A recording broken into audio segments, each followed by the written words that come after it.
team of internationally certified instructors, students will learn the fundamentals of chess strategy, tactics, and other key concepts in a fun and highly engaging way. Dubai Chess Club also offers ladies-only training program for women to have a comfortable environment to train. Studies have shown that chess is a great way to strengthen memory, enhance creativity, develop problem-solving skills, and boost the analytical abilities of children. Moreover, it teaches children the value of planning and foresight, and helps instill discipline, self-confidence, perseverance, and sportsmanship. Children who study chess are also known to improve their academic performance. A child who makes great chess moves can make great life moves.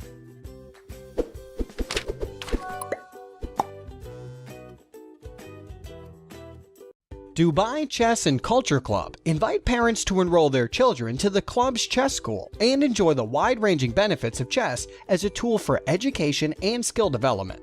Under the guidance of a team of internationally certified instructors, students will learn the fundamentals of chess strategy, tactics, and other key concepts in a fun and highly engaging way. Dubai Chess Club also offers ladies-only training program for women to have a comfortable environment to train. Studies have shown that chess is a great way to strengthen memory, enhance creativity, develop problem-solving skills, and boost the analytical abilities of children. Moreover, it teaches children the value of planning and foresight, and helps instill discipline, self-confidence, perseverance, and sportsmanship. Children who study chess are also known to improve their academic performance. A child who makes great chess moves can make great life moves.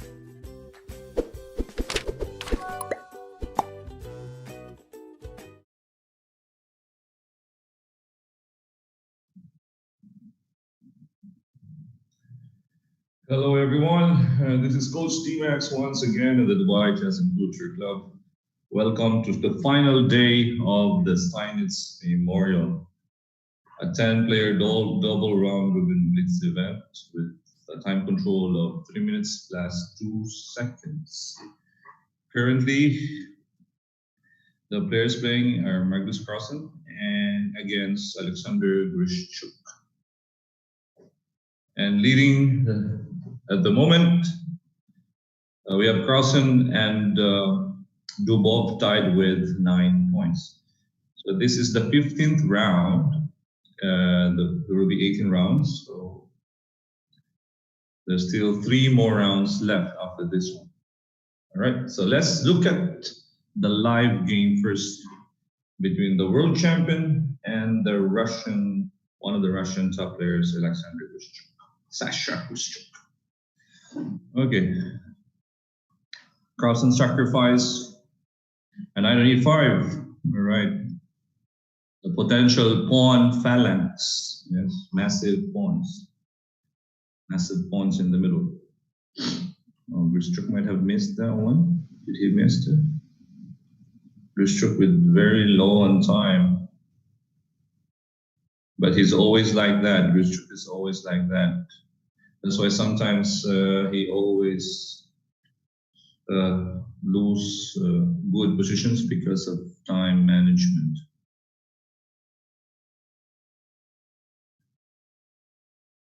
E5 is in the house. Okay, also knight G5, maybe much better. When the knight moves away, you take the pawn.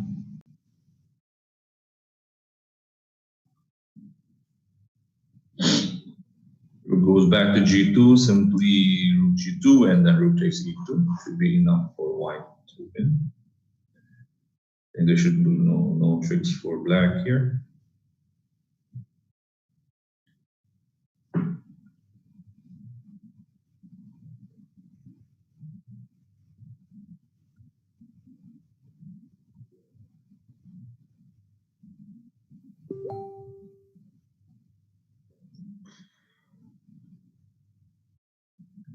If Carlsen wins this one, Carlsen will be leading the event, going to the last 3 rounds. About 2 weeks ago, Carlsen won the Magnus Carlsen, his own invitation. And this is, I think, his 2nd tournament during this pandemic. So the top players are actually busy nowadays. Good days for chess, maybe.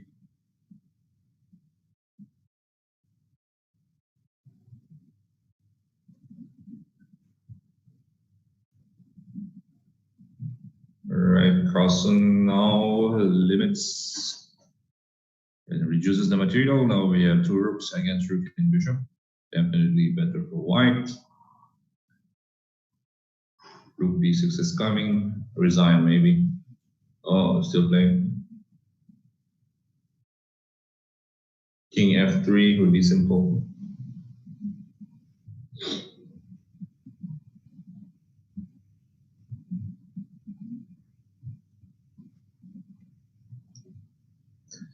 It's a mate, h3 pawn mate. All right, nice game by Magnus. Let's check the others. Okay, everyone is finished. So let's look at some important games. Round 15 is finished. Next round, round 16, 3 more rounds to go. Carlsen leading with 10 points. Next is, let me check who's next. Who's leading here? Let's check the standings. Okay, Dubov still with 9 points, yes. And third place, Mamijara with 8.5. Okay, let's look at some important games. We looked at also what happened in this game between Magnus and Grischuk. Check out the analysis board.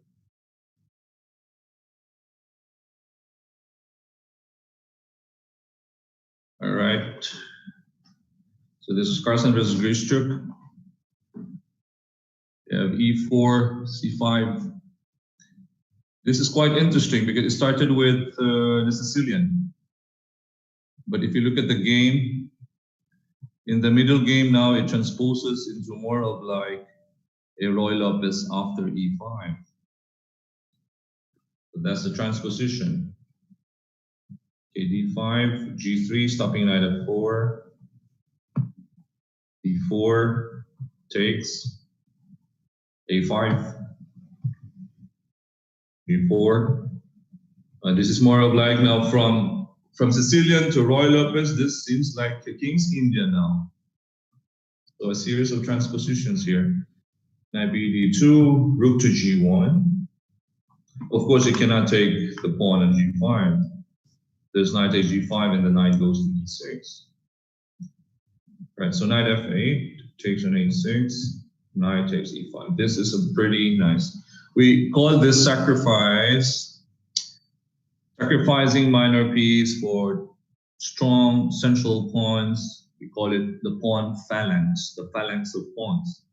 Massive pawns in the middle. If pawn takes the knight, there's also queen takes h5, by the way.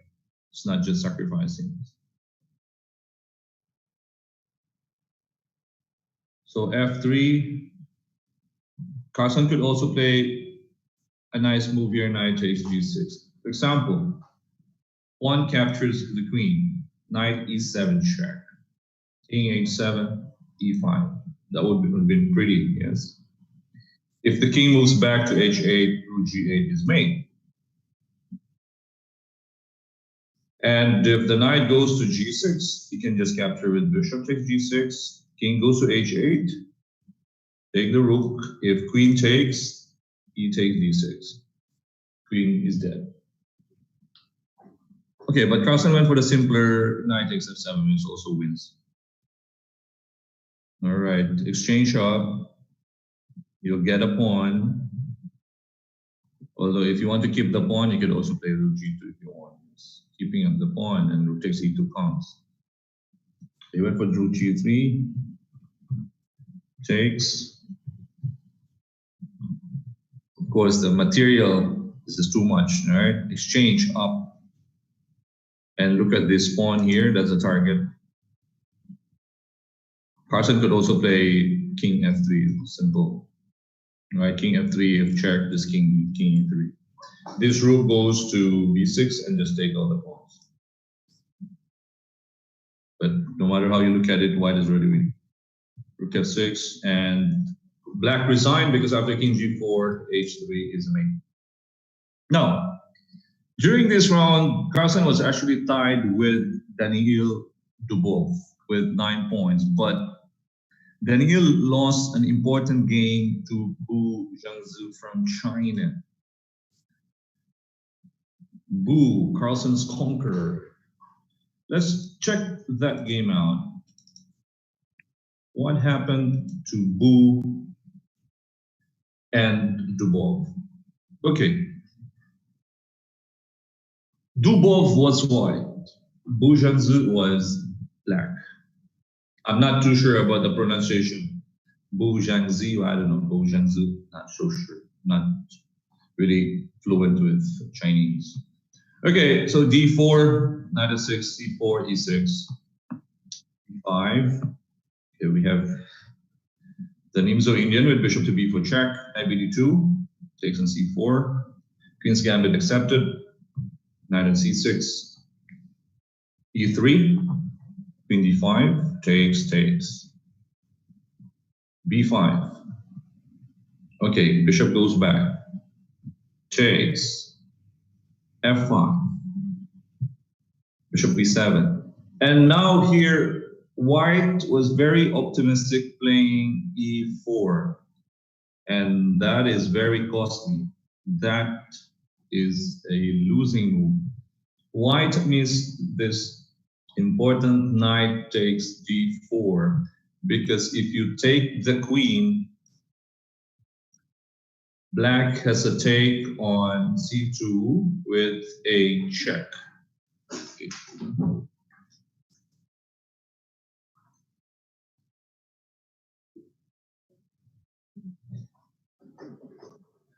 And that wins. If let's say king to d2, this knight takes a1, because if you take on this one, this knight takes b3 with, or maybe rook d8 check first and the knight takes d3. Again, things happen, bad things happen, blunders happen, mistakes happen in a faster time control. It happens even to the best players. Okay, so after knight b takes d4, queen takes e4, we have two bishops plus extra pawns, right? Okay. Okay, he gave up c7, but then again, if you take on c7, for example, knight takes on c7, there's rook a, b8. The problem is where to put the knight back. You cannot move back to b5. Let's say you play a4, rook f c8, you want to go knight b5, but how can you castle? So you cannot castle the activity of the bishop. Bishop b4 is coming. You also have a6. So white castle, fork, rook c8, right? Attacking the rook, force on a2, rook f d8. Now it's threatening rook to d7, h4, bishop f5. Strong move. You cannot defend the knight with rook c2 because of the bishop, and this is a pin on the rook on c1. Rook c4, check first. Wow, nice move. Threatening bishop d6 fork. Attacking knight on c7 and that king on h2. Okay, bishop d3, bishop to e4. Check first. Although quite simple here, you can just capture rook to c7. Right? No need for anything else. Takes bishop d6. No need for fancy stuff. Yes, king g2. Just take the rook. This a piece. Bishop e4, a bit tricky here with 95. Takes. It's still a 4. All right, one rook up. And then simplify, takes all the pawns, and game over. And that leaves Magnus Carlsen alone on top with 10 points going into the last 3 rounds. Okay, with this Bu Zhangzi's win against Daniil Dubov. So Dubov stays at 9 points. Mamijarov at 8.5. Okay. The round will start, I think round 16 is going to start at the moment. Let's check the live one. Yes, it's all right. If Carlsen wins this one, it's gonna be 2-all for him against Bu Jiangsu. In their head-to-head, Bu Jiangsu is ahead, but 2-1. Carlsen won his first game against Bu the other day. Okay, well, Carlsen even their scores. Oh, this is reminiscent of the game by Akiba Rubinstein. What Carlsen's playing, the structure for black.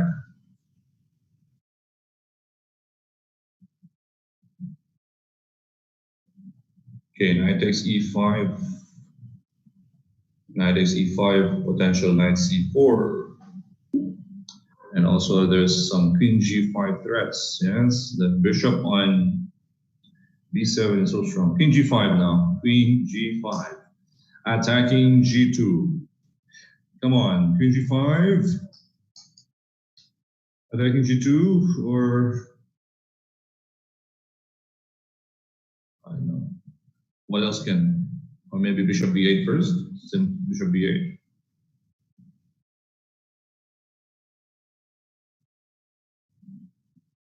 Okay, Carlsen went for bishop b8 first. Yes, he heard me. Yeah.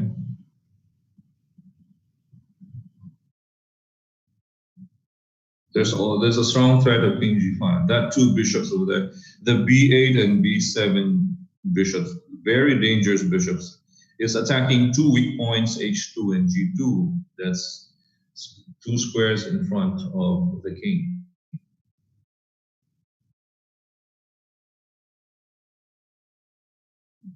Time check. Carlsen with 54 seconds. Bu a little over 5 seconds. A minute and 5. Now should be less than a minute. Again, black's threat is queen g5. Attacking g2. Oh, he went for knight e4. Carlsen respond very quickly with bishop d5, of course, centralizing the bishop. With threat on the queen, there's extra tempo. Queen d1 should be the only move. And now knight c6, force on rook takes e5. White loses an exchange. Wow. Rook f d8, yes, where is the queen going? F5. I would exchange that bishop with bishop e5, yes. No more danger. Rook to c6 is also a possibility here. Rook c6 protecting a6 at the same time. Moving out of danger also. Oh, he went for g6, okay.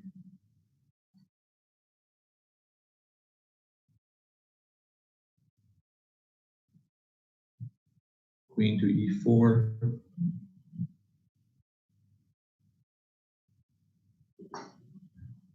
All right, rook e1 was forced. There was a tricky knight f3, discovered attack, and then queen takes a1. That knight on c5 is quite annoying. I would probably go knight d7 now.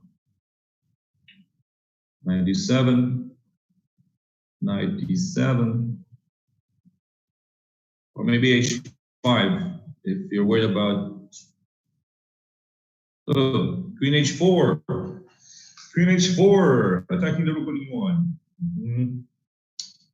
H4, yeah. So it was queen h4 was probably winning on the spot. Yeah?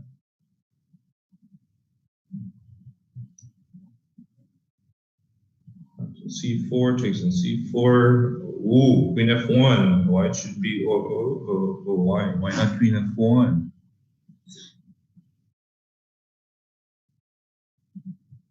Wow, white is holding this one, yes. Oh no. And that mistake in the end, although it's understandable, that's an understandable mistake. Queen d2.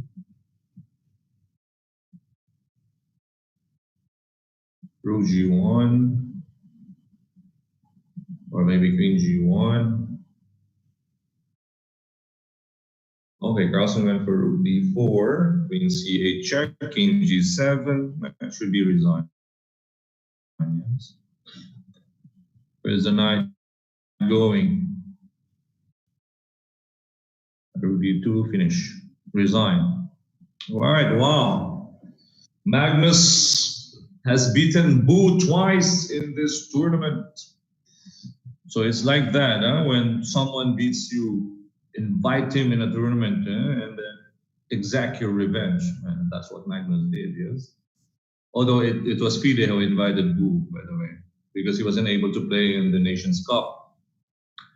Oh, pretty good game. Let's check the other games.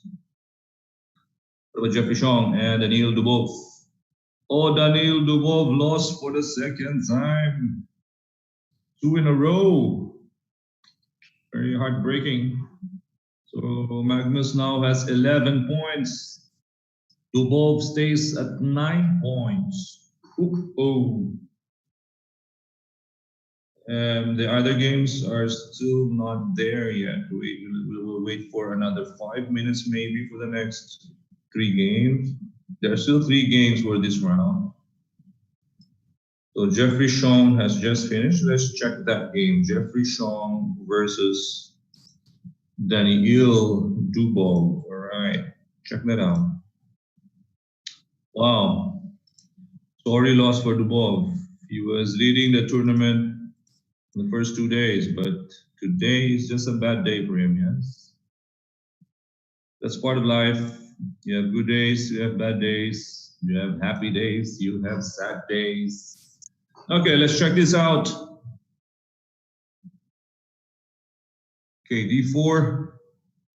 Jeffrey Chong is playing white. Dubov went for bishop. He went for the Nimzo Indian. Lately, he is employing actually the Marshall, but here went for Nimzo.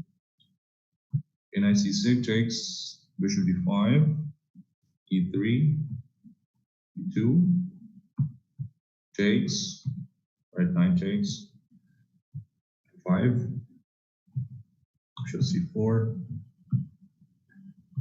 okay, knight d5.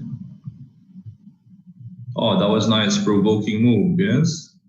Provoke b6 and go back to d2, c6 is now a weak square. That's pretty good. Knight c4, knight e5 coming up. Wow. Nice positional play over there. King h1, h4. Oh, why h4? Jeez. Queen c2. Okay. Black went for queen takes c2. He could have played maybe queen takes a3. I don't know what he was worried about. He should not worry about this pass pawn because this knight b4 and this knight is just dead on d2. He went for this one. Probably he was thinking that white would take on c5, then he has knight takes e3. Okay. But queen takes a3 was a pawn, yes? If you take on b6, this knight takes b6. That's an extra pawn. And I think that's more than enough to win. Okay, after rook down in d4, yeah? The knight has no square to go. Rook, queen.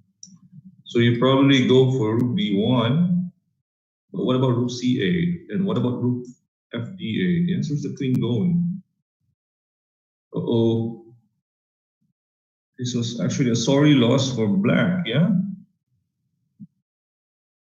Knight c4, all right, knight b2. Takes. Rook takes b2, takes. King g2, rook c8. Black has active rooks, but white has an extra pawn. But this should be drawish. h5. Oh, the g6 move. What was that? Rook a6 and then takes on g6. He probably thought that he could take the pawn on h5, but you cannot take this pawn on h5. There's rook g7 and rook h1 is going to be made. Oh, I mean, okay. How much time did he have here? Oh yeah, he has seconds left, of course. Not so easy. That pawn. One pawn after another. Yes. Now takes. You cannot protect the h6 pawn. King has to go to a safe square, but it's simple. Yes. Fast pawn must be pushed. Okay, he resigned. If he goes behind the pass pawn, the Tarash rule is not enough to draw.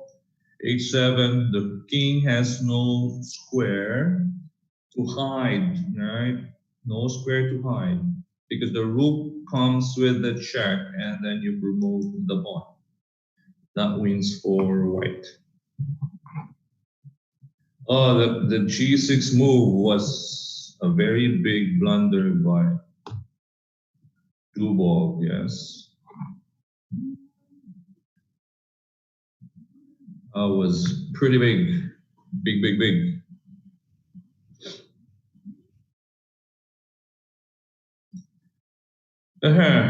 But things happen. Things happen. So that leaves, again, Magnus Carlsen. If you look at the standings now, Magnus Carlsen has 11, Dubov still 9, Mamijar with 8.5. So I think Magnus Carlsen is running away. I will run away. Run away. Okay, let's look at some important games here. Zvidler was also doing well earlier, but then lost to David Gujaro. Okay, let's look at the game by Peter Zvidler. Okay, one of the games earlier. Oh, wow. The early capture on c4. Knight on f6 takes, okay, g3. Catalan setup for white. Queen's Indian setup for black. c5. Queen c7. Takes. Bishop f6. Oh. Rook b8. Wow. What about Queen c4 now? Uh-oh. At c4. Problem. Big problem. Oops. One pawn up for black.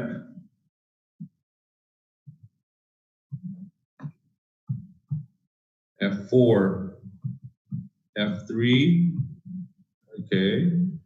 More or less this is equal, but the pressure of that pawn on f3 and the activity of the rook and the knight is just too dangerous for white. Okay, king g4 now rook e2. Force capture. Also here, instead of knight takes f3, black has h5. King f4, rook takes f2. Rook b3, only then you take that knight. Rook takes f3, you take one pawn. This pawn is also a threat. And black should win the endgame. Okay, he went for knight takes f3. And then takes. Equal number of pawns, but black has a strong majority with 2 against 1 on the queen side. So we'll see how black converts this endgame. Oh, why not rook b3? You simply don't give up that one, yes? Okay, king g4. Now you cannot play rook b3 because now there's b5, yes? The main difference when the king was there, if you play rook d3 and then the opponent plays a5, there's king e4, protecting your rook, right? If b5, then just h5. a4, if let's say a4, just take. And you're pretty safe. Yes, takes d3, take d3, takes a4, king c4, let's say g6, take, king b4, king g5, king takes, king here, f4, h5, king b5. Okay, opponent can go here, takes, it's too far away, and it's a draw, right? So the main difference, you have to play rook d3 now. He played king g4, is far away from the rook on d3, and then after a5, he went for that one. Oops, that pawn will be dead because a4 is coming up. And now that's connected pass pawns for you.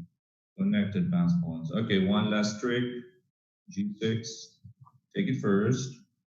And then if you take, for example, here, just promote. Because if you check, this king h6, no mate. Of course, earlier you cannot, the trick is that you don't promote. That's a big blunder because there's g6 and then rook b8. So you must have that sense of danger, right? So once a pawn plays g5, you gotta be alert all the time. Just take that pawn before you promote. Okay, take your time, maybe 2-3 seconds of your time. Oops, what to do here, and then promote. That's how you play blitz, yes? Always a good win, or could have been a draw, but Zwilder blundered in the end. Okay, let's try to look at the live game. All right, let's check out who's in the. Okay, let's try Korobov against Mamijarov. Because Mamijarov is currently in third place with 8.5. Okay, playing Anton Korobov, yes.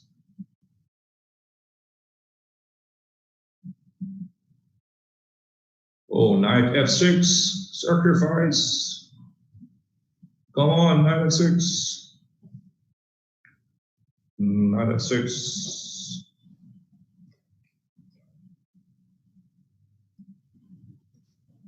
And he actually played it. Knight f6.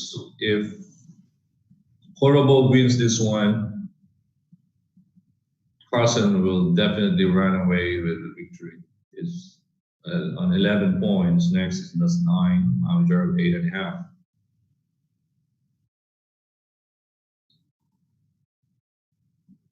Oh, knight takes the rook.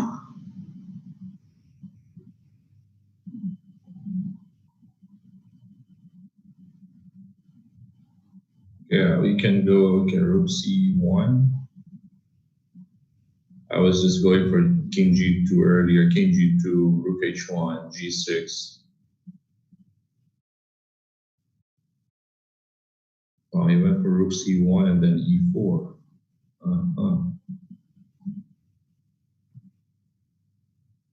Then go for b3.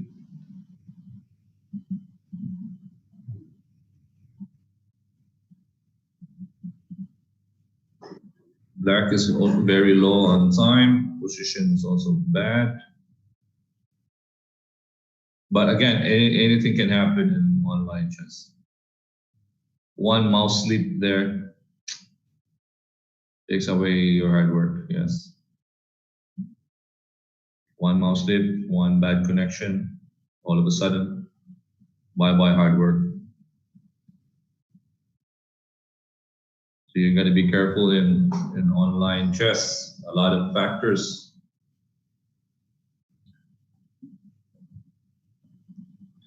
Must have a good connection. You must have a good mouse.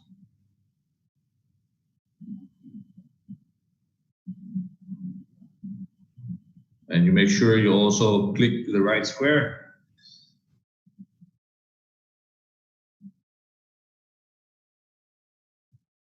Why is white allowing black to have counterplay here? Less time, yeah? Wow. Well, it shouldn't be like this.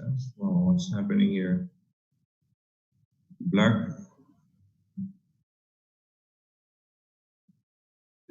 Hmm. Uh-huh.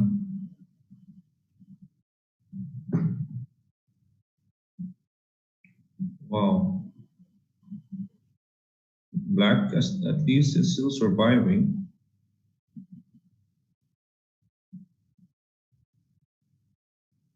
Oh, white is just giving up black so much life here. Uh-oh.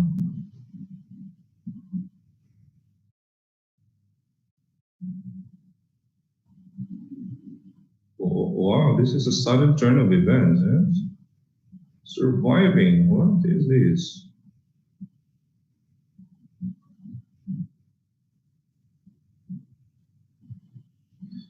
But I like what I'm seeing here. The top players, I mean, you see the human side of these top players. You see their blunders, right? While if you look at some like lower rated players playing stronger chess because of help from, you know, the computer. Oh, see this, wow.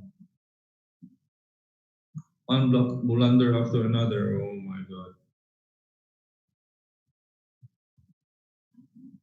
God. That's the human side of these elite players, right? Which is also commendable when they fight real hard and fight fairly compared to the ones we see online nowadays. A lot of cheating incidents. But when you see these mistakes, when you see how fairly they play, that is actually good for chess. Oh, that was a topsy-turvy game. So it was a win by Anton Korobov, and that makes Magnus Carlsen on top with 11. They're probably running away with the title going into the last two rounds. Okay, we still have, let's check out Grischuk and Zwider, and this should be a draw.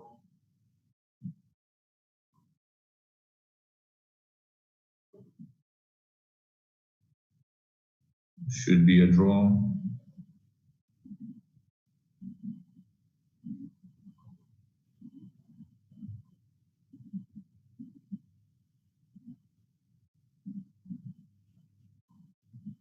Okay, the rook just maintains the pin on the knight so that the knight couldn't help in having a mating net. So we're just waiting for a 50-50 move rule here.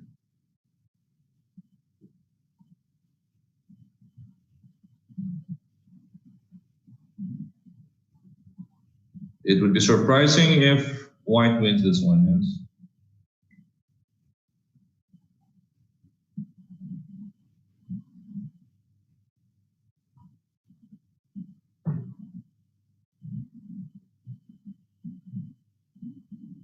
Right, I check, you can check the king from e8 was also possible.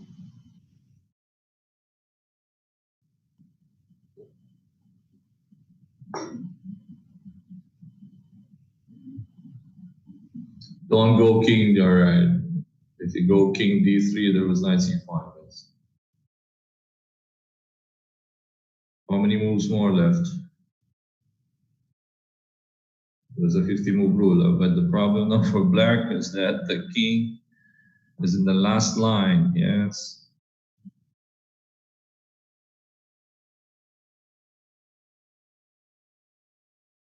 Okay, that's the pin, typical pin. You can maintain the pin with rook d2 if you want. He went for that one. It's also possible.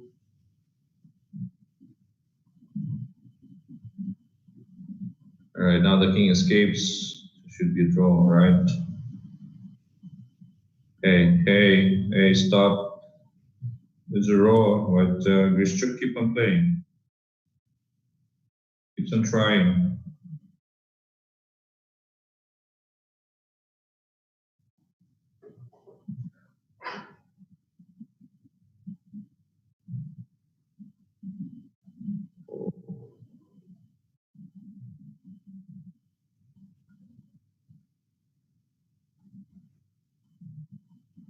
Keeps trying for nothing, yes. All right, you just stay behind. All right, you just stay at the back. The rook stays at the back. Stay queen. Oh, but white keeps trying. I think we're closing for the 50 moves. I think it's more than 50 moves, I guess. Do we have an arbiter here? It's more than 50 moves already. Is there an arbiter in online chess? Right, there should be an arbiter here, right? I think it's more than 50. Oh, finally. Hey, Drew. Okay, you can play like c5 if you want there, yeah. There was a draw, and then a draw on also on the Lekwang Gujaru game. So that leaves Magnus Carlsen leading with 11 points going into the last two rounds. Okay, standings first. Let's check. Magnus is 11. Daniil Dubov with 9 points. Next, Manny Jarov with 8.5. Tied with two others, Anton and Lekwang Lem. Three of them with 8.5. Zvidler comes next with 8. And at the bottom of the standings, Alexander Grishuk with 5.5. Interesting matchup. Round number 17 would be Carlsen against Dubov. It's starting maybe, I don't know, in a minute or two from now. But before that, let's check out the game between this roller coaster game between Anton Korovov and Shakhriyar Manijarov. Okay. Korovov was white. He played d4, d5, bishop on f4. Again, now we have the long gun system. Quite popular. This line is very popular in faster time controls. Okay, e3, bishop d3, takes. The rare take, normally you take with queen. Okay, but it's taking away that e4 square, no knight e4. Okay, so castles, queen f3, queen h3, knight f3, right? But white goes for it. If you have a plan, be consistent with it, go, don't hesitate. Okay, queen g3, now it's threatening h4. Black is, of course, defending well. Now h4 comes, but the pressure of these two pawns. All right, the pressure. And that f6 square. Jump the knight on g4 and then knight f6, yes? Okay, so rook b1 first, and now knight g4. Queen d8, knight f6. Again, question here, is that knight free? If black takes the knight, takes on g6. If bishop takes f6, e takes f6. You cannot take the pawn. There's bishop e5, right? And if, for example, after that one you play g6 takes, if you move away the bishop, let's say, for example, bishop c5, g7 share. King g8, now king g2. Problem will be rook h1. Rook takes h7. How can you stop that one? Let's make a move. Let's say b4. Okay, no, e4, no counter play. Where are you going? Let's say b5, rook h1. Let's say b4, rook takes, rook h1. King g8, rook h8. Look at the pawn chain. That pawn chain.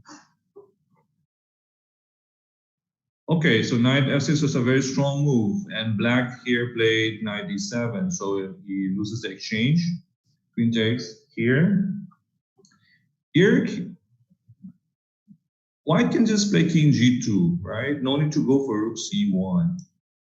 And then, for example, c5, e4, d4, and then maybe just queen g4, As if b5, maybe this one goes to c1. This rook can actually go rook h1. You can go g6 if you want. Okay, he went for rook fc1, c5, e4. Okay, simple chess, king g2, bishop, and then f4, f5, f6. Here he went for rook b, b2. No need, yes? Why not g6? He was worried probably of a rook takes a2, but only then you go b2. Take, take. Now you have a pressure on the king. If opponent takes g7, you cannot take because there's h6. Bishop goes to e7, takes on f6. Let's say bishop takes f6. Queen goes inside. Rook takes b6 coming. And if knight goes f6, you have rook takes b6, rook b8 coming. All right, he went for rook b, b2. A bit passive because now black has c4. Earlier, if you play g6, for example, opponent plays c4. There's takes on f7 with check. King takes f7, takes on g7, threatening promotion. Takes this one. You have this important bishop b4 move. This is not a free rook because there's rook f2 check. If king goes to e8, for example, queen takes d7. Okay, let's say you take the pawn, it's queen 7 mate. If you take the bishop here, queen g8, here, rook f7 mate. All right. Okay, it's hard to miss, of course, hard to see bishop b4, and with very less time on the clock. But in situations like this, when you are attacking, go for the king. So rook bb2 allows black to get back into the game. Okay, black gets back into the game. Takes an a5, d3, rook b7 at e5. Takes, king c3. This one is a mistake. Knight g4, it could still hold. Because if let's say king e1, you have d2. So that's not possible because you have knight e3. King e2, you have knight f2. If rook check, for example, just king d2. And black is winning. So knight g4 check. If king goes to f3, you just go knight e5. Overdraw. Right? That's a draw.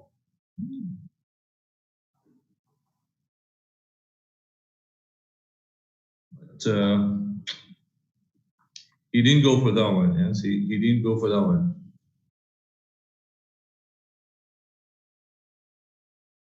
He went for d2, and a pretty bad move because now king goes to e2. We don't have any more knight g4.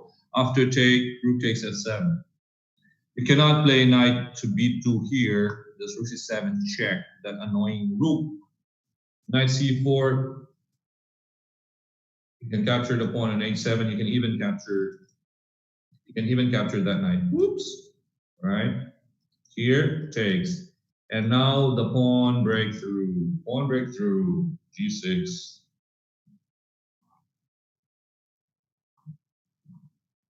But the thing here is that that d2 push. Knight g4, stay on d3, knight g4, yes. So the king cannot step on e1. Knight g4, if king goes to f1, there's knight e3. He cannot step on that one. He can only step on f3. And then you go back to e5. Here, you go back to e4. Okay? And if he goes, for example, knight g4 check. Let's say king f3, knight e5. He goes king f4, always at d2. It's winning. So he can only go, opponent can only go knight g4, king f3, and then king f2. And that's a draw. But one single mistake, right? Okay, pass pawn must be pushed, but the problem here is that the king steps on that important e2 square, closer to the pawn. You cannot go king c2 because opponent has rook a2 and taking the pawn. Right. Wow. But that's chess. That's chess. It's part of the game. Okay, let's check out the live round 17. Right, that's round 17. Wow, Korobov is winning now. 4 seconds left. Let's check the live first.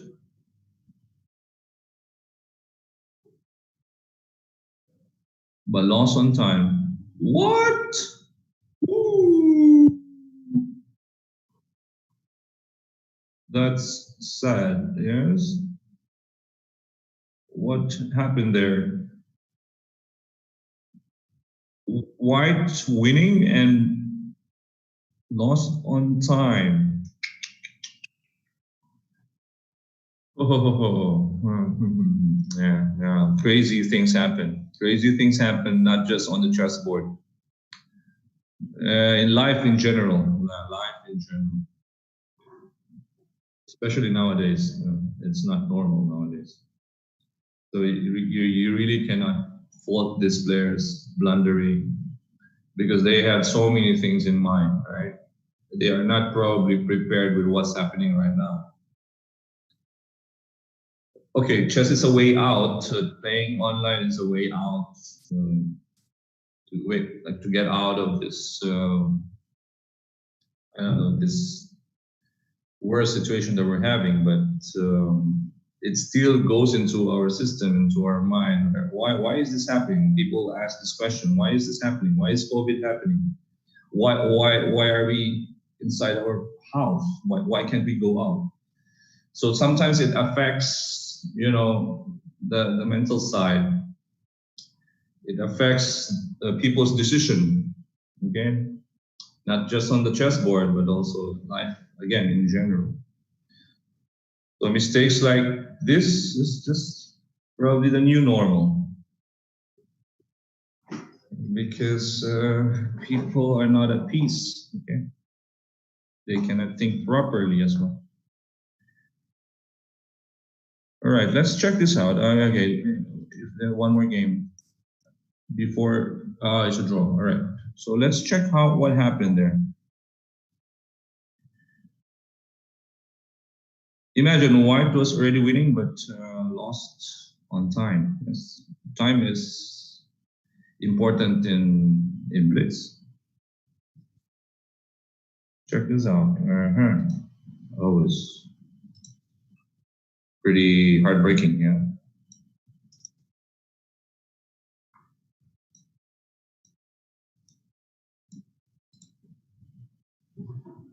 All right. Okay, let's look at the white side. Korobov was white. So we have the Benko, yeah. Takes A6. We have the Benko gambit. C3, K4 takes G3 and then King G2. Yes. H3. Okay, this is important move. A pretty good move. This H3 is an important move. Stopping knight G4 and then knight E5. In the Benko, okay, once or even in the Benoni, once white has F4 and E5, white is close to winning. That is white's aim, right? To push F4, E5. Okay, so black went for queen B6. This is a good move, H3, stopping knight G4. So rook E1, knight E8, rook E2, okay. Bishop G5. This rook on E2 protects B2 to give freedom to the bishop on C1. Okay, the bishop went to G5, takes, and now B3. Okay, that's good. Takes. A4, knight on G5. Queen takes D6. Queen D3. Queen B5. Okay, you have an extra pawn. Why not exchange? Yes. Queen C4, takes an A6, another pawn. Okay, this is a crazy game. Wow, crazy game. Takes an F2. This is probably the reason why white lost on time, because in the middle game it was a crazy middle game. Takes. Hats off to black. I'm trying to complicate the game, yes. Okay, black actually has knight takes h3 here. All right. Because if you play king takes h3, this king takes f3. Okay, but he went for knight b1, and white survived. King g1. Oops.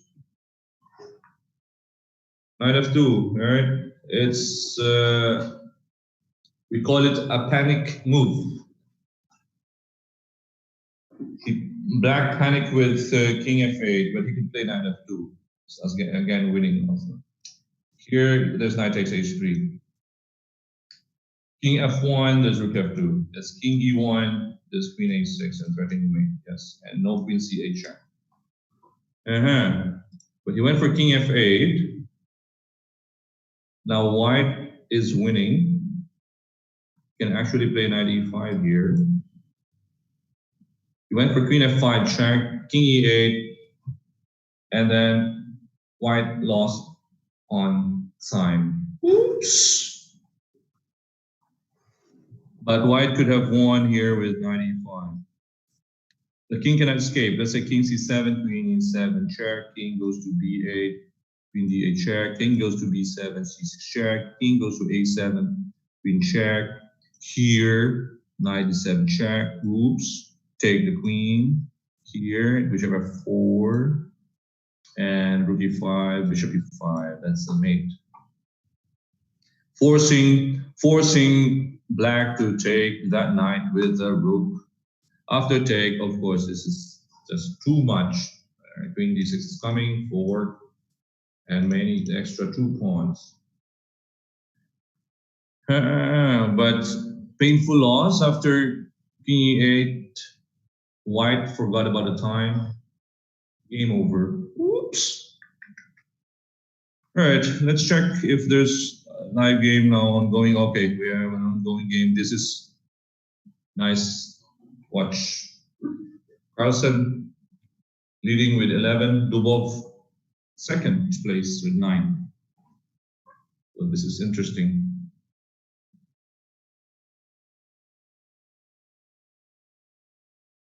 Okay, Carlsen is playing safely with this some kind of Kia setup.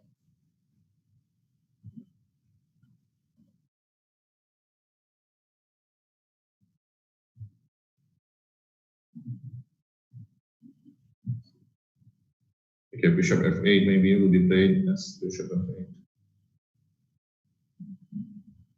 Black will try to transfer the bishop g6 and then bishop to g7. Okay, normally white can play a4 here.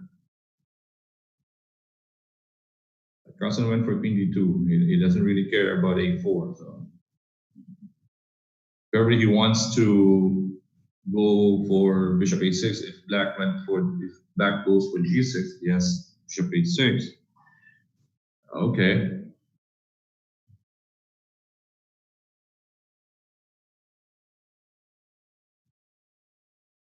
Well, black's option, yeah, he went for knight e5. Also went for b3, stopping knight c4. Okay, restriction. Black will probably play a6. No, he went for knight g6.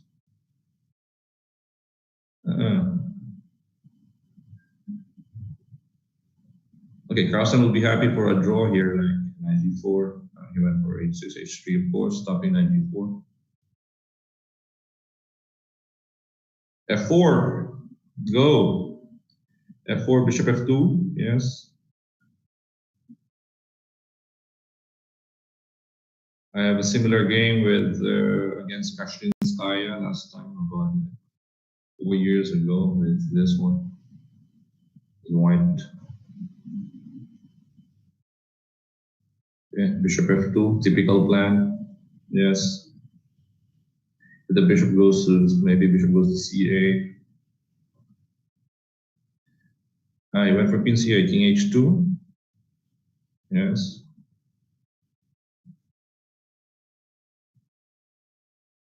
Black's problem, normally that bishop is on g7. And that knight on g6 is normally on c5. So This is a strange position for black. That knight normally on c5, that bishop is normally in g7.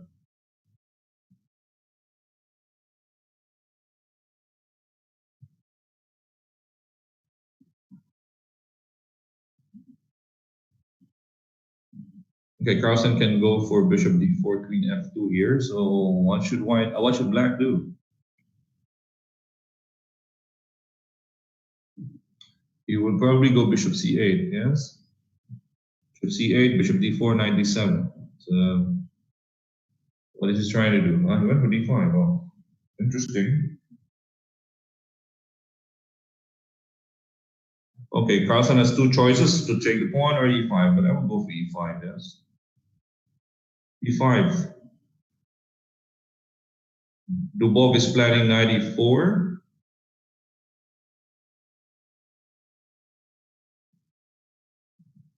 e5, knight e4, knight takes or takes e4, probably he has a bishop takes h3. But Carlsen can just go for rook d4, yeah. Carlsen goes for the pawn. You have 4 captures: knight, bishop, queen, rook. Which one? I'll go for knight. Come on, knight. Knight takes, yes. Oh, he went for bishop. Why bishop? Knight was better. Knight protects c2, opens up the bishop on g2. Oh, okay. Carlsen's keeping an eye on the a5 pawn. All right. Keeping an eye on that a5 pawn, I suppose.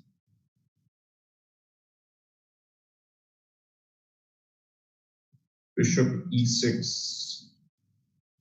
Knight d4 should be played here by Magnus. I have a feeling knight d4, Magnus. Knight d4. Knight d4, bishop d5, knight d5, then this queen takes a5. Okay, that was the plan when you played bishop d1.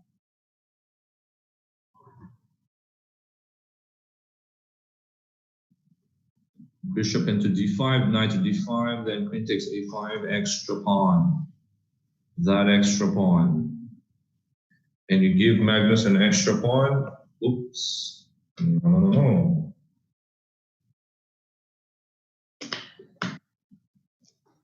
Magnus wins this one, then he wins the tournament, even if there's one more round left. Wow. He did not take that pawn, eh? He did not take that pawn on a5. Was he worried about knight f4?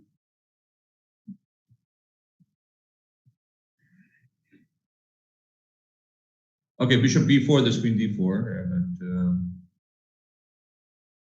what is he trying to do here? Knight e3? Is he going for knight e3? This bishop b4, yeah? Queen d3 should be all right. Ah, he was planning c4. That's why he played knight f5. Ah, okay. Pin on the rook. The time, Magnus. Queen takes a5. Is b6 available? Wow, b6. Okay, queen d2, queen takes f5, then c4.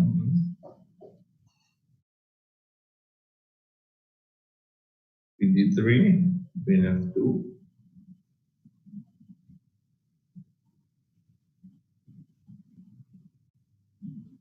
Bishop takes e1, queen takes e1, yes. Queen c2.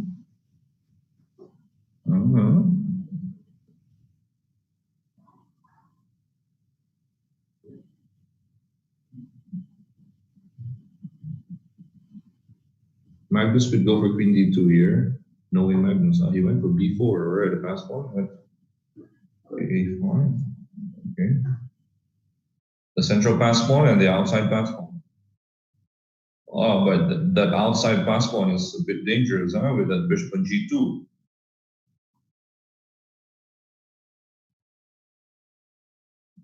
Nice one. Exchange, it's a draw. Magnus would be happy for a draw here.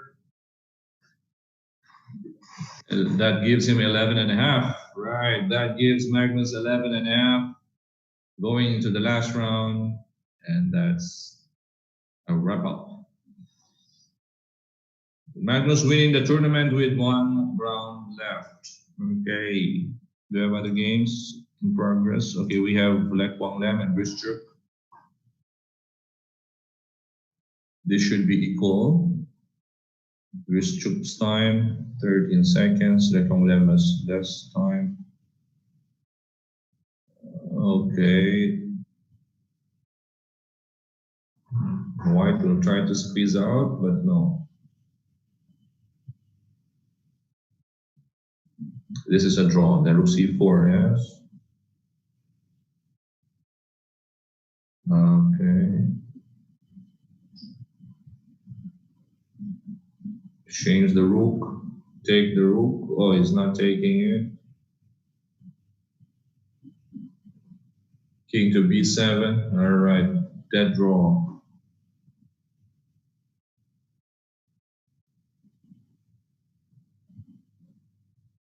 It's a draw. Okay. Oh, white. Okay. It's a draw. It's a draw. All right. Okay. Draw, draw, draw, draw. Okay. So let's check out the games on that round. All right.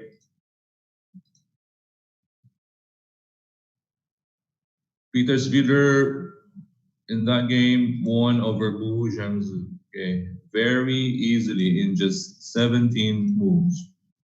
Okay. The game of the round was Svidler's win over Bu. Okay. Svidler was white. E4, bishop c4, d3, knight f3, d5, bishop b3, a5, knight c3. Wow. d4, knight takes e5. Why did black allow knight takes e5? Okay, normally if a pawn plays here, you have to play bishop b4 to get a pin. Knight takes e5 is not possible because there's e4, right? You have to play bishop b4, but he went for d4. Now knight takes e5, takes on c3, knight takes f7. Fork. You normally see this in the fried liver. And the queen e7, knight takes h8. Takes, castles. Takes, there's too many pawns. Nice move, bishop a3. Rook. And then d4, central pawns, wow.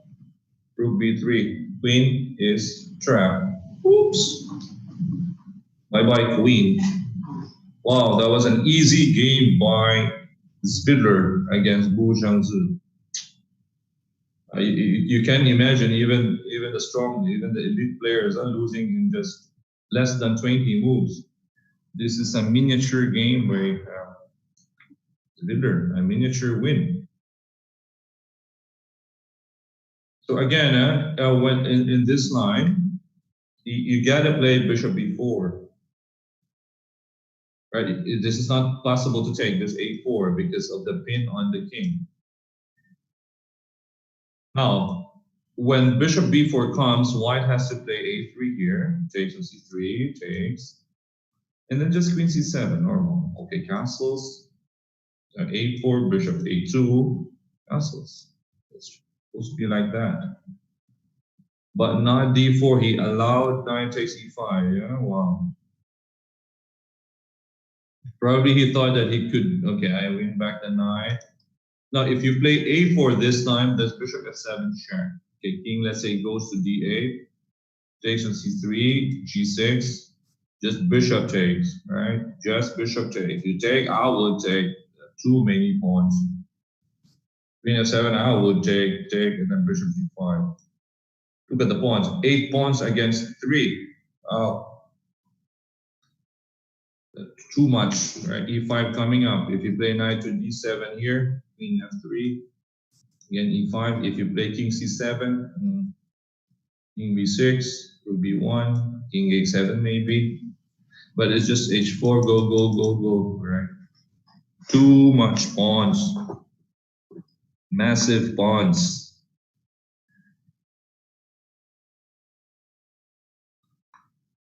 It may be the smallest of its kind, but once it reaches the end, it's also very, very powerful. And once the pawns are connected, it's a powerful army. A powerful army of pawns. Oh, that was very short. A short win by Svidler. 70 moves. It reminds me of that game by Anand against Nepomniachtchi. It was the same number of moves, 17. Okay, because black allowed knight takes e5. You normally don't give up that central pawn. That's a pretty good compensation. At the same time, there was also knight takes at 7. This d4 was just too bad because your king is still in the middle of the board. Okay, you get a piece. You will lose a rook in h8. Your king stays in the middle, right? And your bishop, knight, and rook still hasn't developed. You only develop pawns and that one knight. So that's not a very logical decision. This is actually not a good decision. And if let's say you play knight takes e4 here, this queen g4, attacking the knight and attacking the pawn.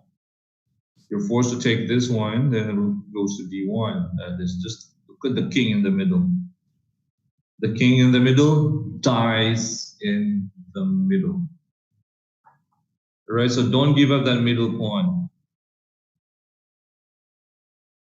You're wanting to get a piece, but you cannot win by playing pawns, like 4 pawns early in the game, like 4 pawn moves, a5, d5, e5, c6, and then another pawn move, d4. That's how many pawn moves? 1, 2, 3, 5 pawn moves in the first 6. 5 out of the 6 moves were pawn moves, right? That's too much. That's too much, okay? In chess, development is more important. Okay, let's check the last game, last round. It's starting now. Right, starting now. Carlsen versus Jeffrey Shaw, the young grandmaster from the US. Even if Carlsen loses this game, he is still winning the tournament. 2 weeks ago, he won the Magnus Carlsen Invitational. This time, the Steinitz Memorial. Oh, Carlsen is just 2 out of 2 in this online pandemic tournaments. Wow.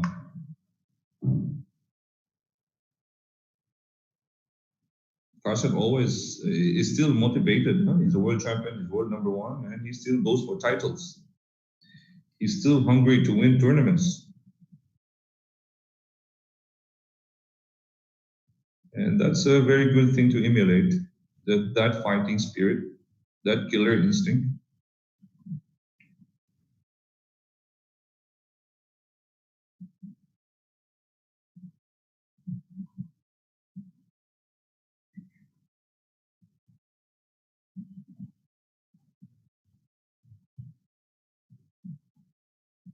Should be 5. Okay, Carlsen could exchange with knight e5 here.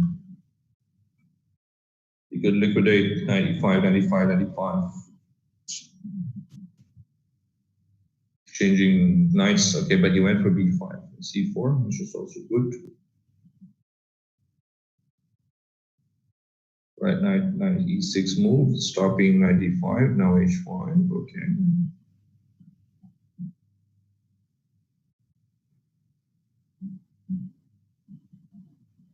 We'll have to go, wow, he went for knight h2.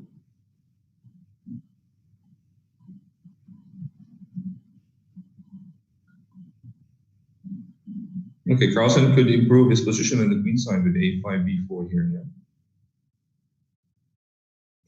Okay, is white going for g4? That's a big question. And Carlsen went for b4, yes.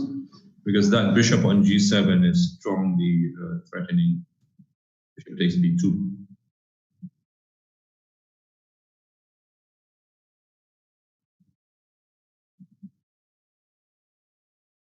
Queen takes c4, there is a knight b6.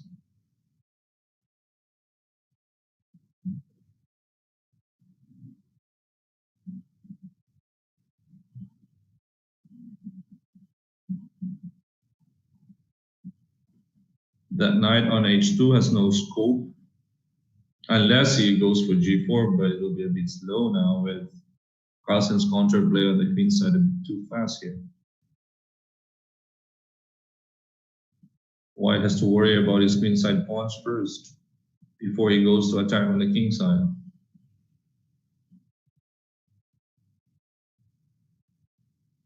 Right, he went for queen takes c4.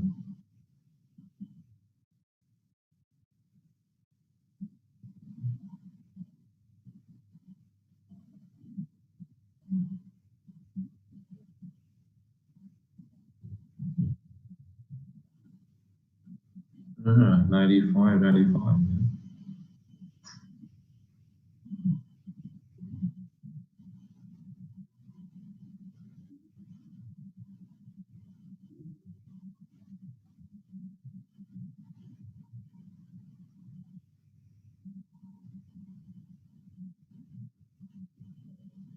Rook takes c3.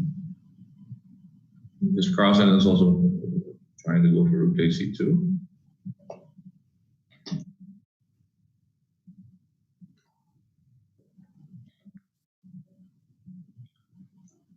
Okay. Black gets a pawn on a7. But again, main problem is that knight on h2. Yeah. Okay, you can play rook takes c1, rook takes c1, knight f1.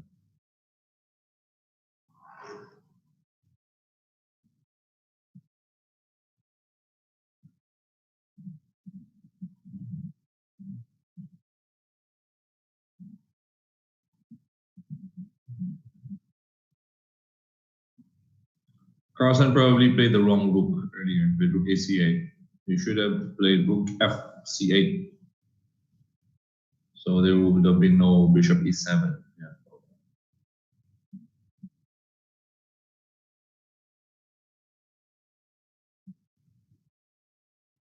Okay, this should be equal, yes. This should be equal.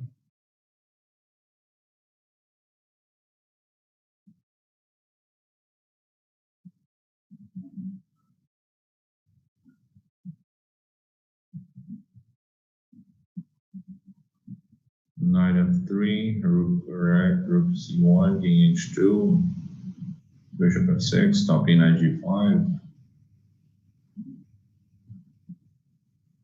king g7 or g5.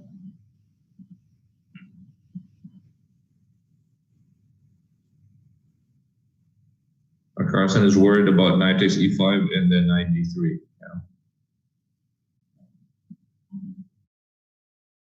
No, but king g7, knight e5, rook takes e1. So you have to play king g7. So he's thinking of trying maybe knight f3.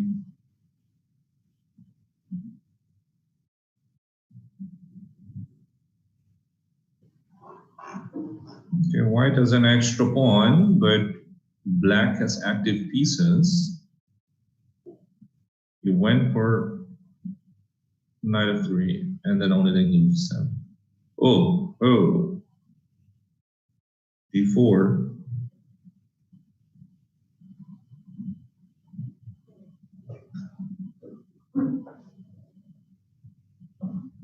Nice move, rook b7.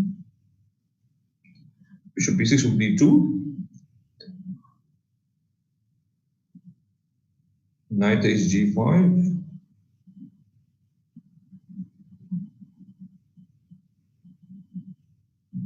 Wow. White is suddenly better here. Extra pawn. Can white convert that extra pawn?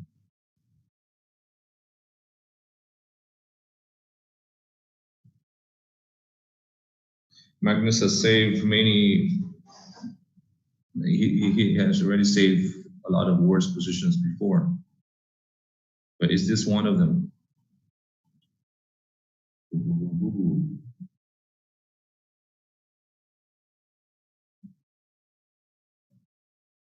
Come on, knight takes h5, yes. Rook d7. All right, you went for g4.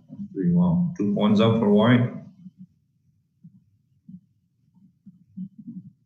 Carlsen misplayed this one. His mistake was rook ac8.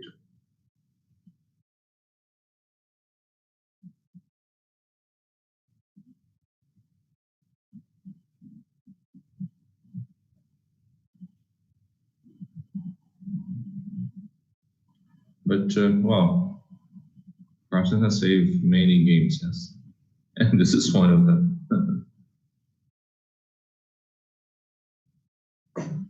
Oh.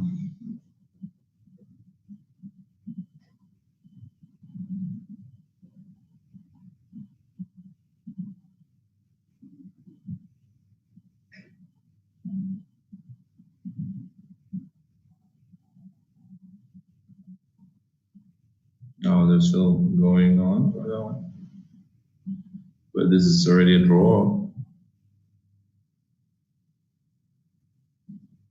Okay, a7, e2, rook takes e2, e1, right, rook takes a7, and then e1, rook takes e1. That's it. That's a draw, and that wraps up the tournament. Carlsen with how many points? 11 and a half, I guess. Carlsen has 12 and a half. Yes, or maybe or is it? It's 12 and a half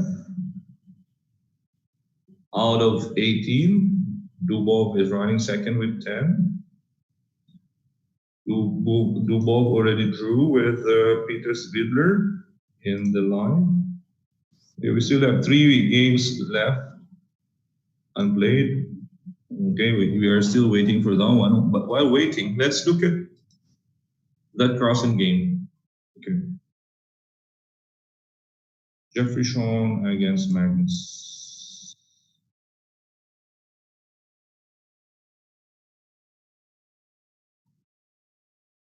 Was there a chance for black to win, or was there a chance for white to win that game? Yes, check it out.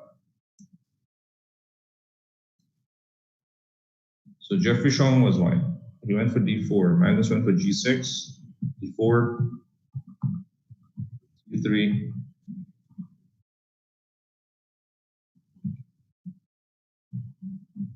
All right, rook e1. This is a very good one, right? It's if c4 here is going to be a king's Indian, but white went for c3. Now it's more of like a Sicilian dragon, yes. Okay, so knight c4, bishop d5, e6. All right, knight g4, h5, knight on h2, b4 is correct. Okay, a strong move here for black is supposed to be a5. Okay, takes on b4, takes on b4, b2 is a bit weak. Okay, but Carlsen went for takes on c3. This is a wrong rook, rook ac8. He played it a bit fast. It's supposed to be rook fc8. Because the thing here, if rook fc8, if let's say for example white plays rook ab1 and then knight ce5, takes on c7, takes on c7, there's no bishop e7. If you look at what happened when you play rook ac8, you went for knight e5, takes this bishop e7. So that's the main difference. You play the rook on c8, you play knight on e5, there's no bishop e7, right? And if, for example, knight takes e5, knight takes e5, this knight should go f1. Now you have rook takes c3. And the rook is also protecting that a7 pawn. No rook takes a7. You keep that pawn. That's an active rook on c2. So wrong rook. The wrong rook. It's in the Nimzovich My System book. Okay, 95 takes, rotate b7 takes. This should be equal. Okay, it should be equal. Takes. Rook, bishop, king. Carlsen could have just played here king g7, because if knight takes on e5, there is rook takes e1. But he went for knight takes f3. Okay, and here was a critical moment. Bishop d8, knight d4, missed. Yes, it was a miss. Oops, oops, oops, oops, oops. That was a sure miss by white. Attacking rook, attacking e6. Magnus is forced. He is forced to play either bishop b6 or rook c7, but maybe rook c7. But after that, just rook takes, right? Rook takes on c7 and then f4. This extra pawn. Okay, if let's say you take, let's say you put your king here, a4. How to stop that extra pawn? Bishop b6, for example, just knight c6. You want to go f6, take, a5.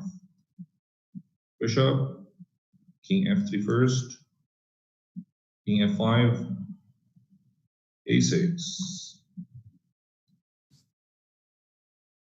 You can go a7, take, e5, just take. And then you can go king g3, king here, and then the knight goes here, knight check, knight here, whatever you want, there, take. That's a miss. Knight d4 was a miss. Here rook d7, bishop b6, rook d2, takes, h4. This is not so easy anymore. Knight h3, knight f4, takes on h5. Okay, g4 was a mistake. Force rook d7. King threatening knight, you also have a counterplay on the bishop, which was winning, but g4 is already a draw. Carlsen saw it. And then he played king e2. Only then he played rook d7 and it's already equal. It's a draw. Nothing you can do. Right. Okay. That's a draw. Okay, let's look at the last 3 games before this tournament ends. Okay, check out. Let's say Grischuk and Manijar. Oh, this is equalish.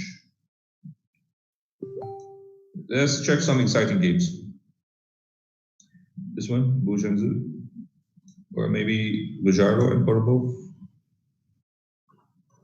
Okay, probably this one. Last round, Carlsen already won the tournament with 12.5 points out of 18. Okay, the standings at the moment, Carlsen with 12.5. And Jeffrey Shong with 9.5. We have Peters Vidler with 10. Daniel Dubov with 10.5. So Carlsen with a 2-point cushion over the next place. So he wins another tournament, 2 for 2 for Carlsen in this COVID pandemic online tournaments. Carlsen is still striving, still going for more. He's still hungry for more titles.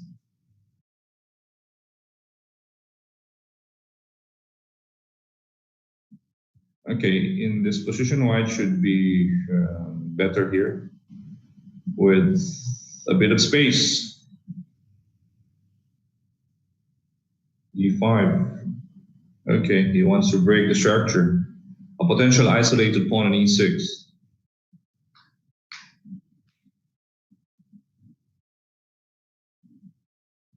Potential isolated pawn. Black is forced to play C takes D5 here. C takes D5. That isolated pawn on E6 is coming to town, yeah. But he went for E5. He went for E5.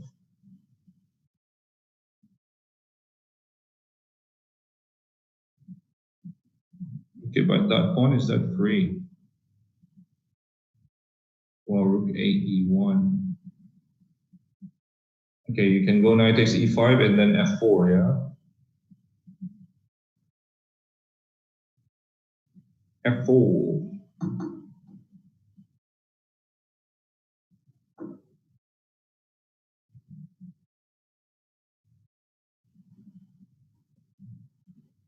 Consolidating the outposts on E5.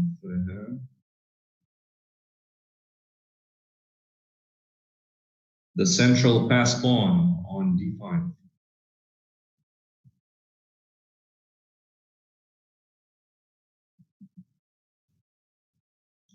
When you talk about central pass pawn, the game that comes to mind was Petrosian against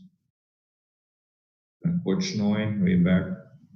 There was also one good game related to that Petrosian game, Anand versus Wu Yifan, about 2 years ago. Converting, how to convert the central pass pawn, that D pawn.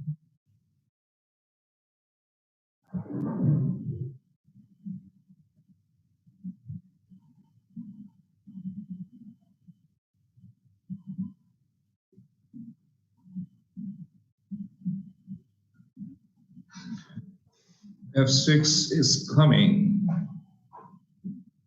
F6 is coming.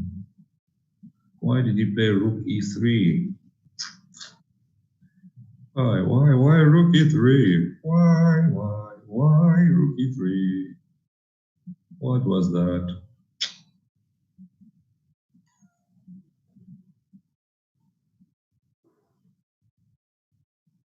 Wow. And black is probably better now.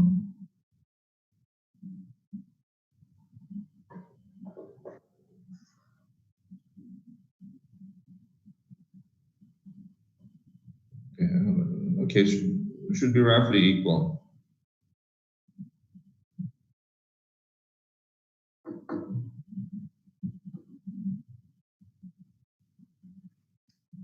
Equal. So this is equal. Let's check the other two games. It's also close to equality. Oh, Wu Zhengzhu won over Black Honglen. Okay, let's check this out here. How Bu won the game. Since this is the last round, let's just check it out here. Shout out to Chess24 also for organizing this event. The Steinitz Memorial. So knight C3, B4 takes. Bu is a very good positional player. Queen D3. Wow, knight H7. What a move. What a move. Unexpected by black. If king takes, it's a mate. Yes, double check. King H8. Checkmate. An unexpected move by black, right? Probably thought there was nothing after A6, but thought that, okay, you go back to F3, but no. Oops. The rook on F8 is trapped. And if you play F5, for example, there's knight takes F8. If you take this knight, this queen takes E4 because that rook also on A8 is hanging, right? Ooh. What a nice move. Knight h7. Exchange up. d6 is weak. Can pile up on that pawn. e4 takes. Nice sacrifice over there because of that being on the roof. The queen on c8. All right. And black resigned because after queen takes e8, knight f6. King goes g6, knight takes. Pawn on d6 falls, everything falls. All right, so Wu Zhangzi wins the game. Grishchuk also won the game against Mami Jarov. Anton Gujarov, okay, Carlsen drew. Those are the final standings for this one. Final standings. Okay, Carlsen winning the tournament. Next is Daniel Dubov. Third place goes to Peter Svidler. Fourth is Mami Jarov.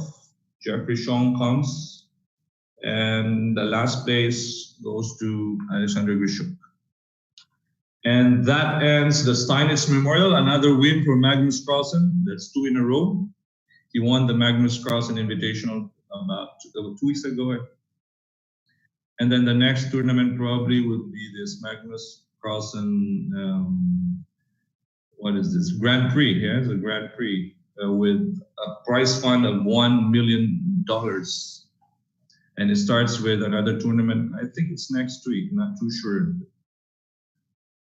So chess is surviving in this trying times for us.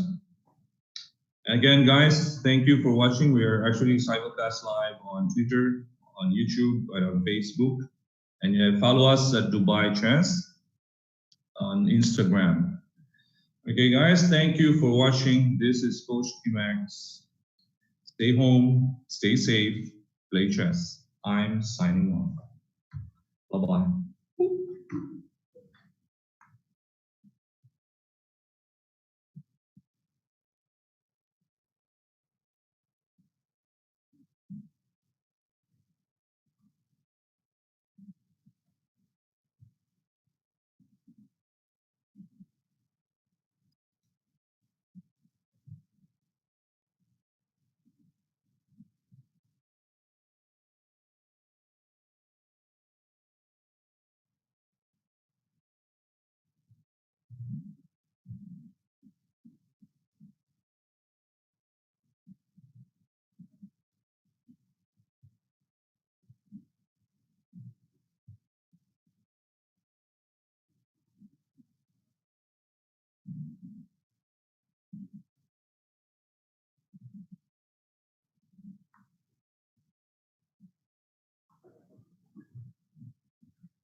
Dubai Chess and Culture Club invite parents to enroll their children to the club's chess school and enjoy the wide-ranging benefits of chess as a tool for education and skill development. Under the guidance of a team of internationally certified instructors, students will learn the fundamentals of chess strategy, tactics, and other key concepts in a fun and highly engaging way. Dubai Chess Club also offers ladies-only training program for women to have a comfortable environment to train. Studies have shown that chess is a great way to strengthen memory, enhance creativity, develop problem-solving skills, and boost the analytical abilities of children. Moreover, it teaches children the value of planning and foresight, and helps instill discipline, self-confidence, perseverance, and sportsmanship. Children who study chess are also known to improve their academic performance. A child who makes great chess moves can make great life moves.